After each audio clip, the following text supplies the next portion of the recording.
So here's a little bit more on my 3-piece rear cover.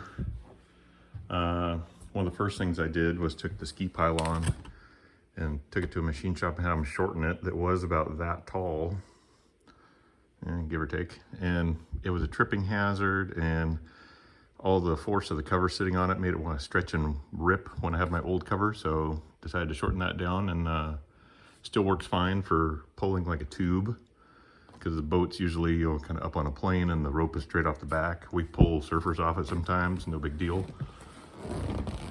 So basically just took and measured the engine compartment divider walls, and those are the same struts that came with the one piece.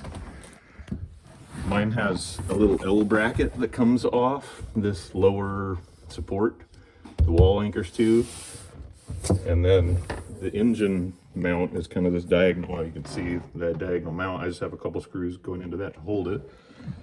This is T-shaped. I have a couple screws hidden underneath here holding it all together, and it's pretty rigid. I mean, it's got some flex to it. When the ballast is full, it probably bends a little bit, but it always regains its shape. It doesn't warp from engine heat or anything. When I'm doing service on the boat, I take out 3 screws and kind of wiggle it around and pop it out. I have cutouts for my ballast hoses, so I don't have anything getting caught up. The hinges, these are actually hinges off of a Supra, because they didn't really make them for this boat, so I kind of had to figure out how to make that work. I shortened them.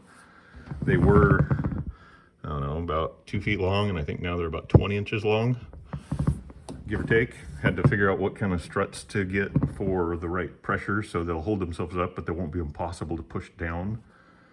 Added some cargo nets, which they're okay. We put our flip-flops and stuff back here. The downside is when they're full and you close it, it takes up ballast space and makes the cushion want to push up, or it just makes it heavy enough that the cover just wants to flop down really hard. The hinges themselves, they kind of tuck right in, so you won't like get caught on them or, you know, slide off and get snagged. And they are literally just drilled a hole, screwed into the fiberglass, made sure they're nice and tight, keep them nice and tight. I've had things rattle loose a few times, particularly up here on this upper mount. You see where I had it off a little bit and I had to remount it, but kind of forget about that after a while.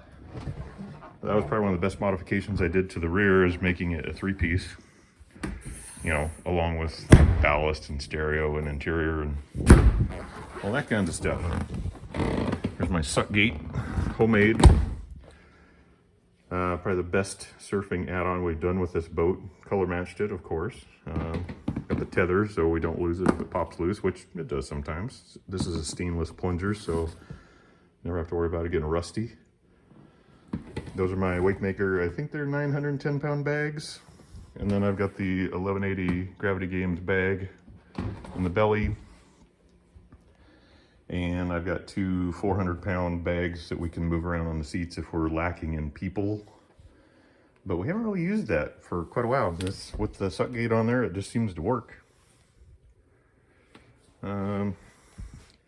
You can't see, but there is an Exile Big 12 subwoofer hiding behind there. And that's also where all my ballast lines and stereo and things like that kind of hide. So out of sight, out of mind. And it works.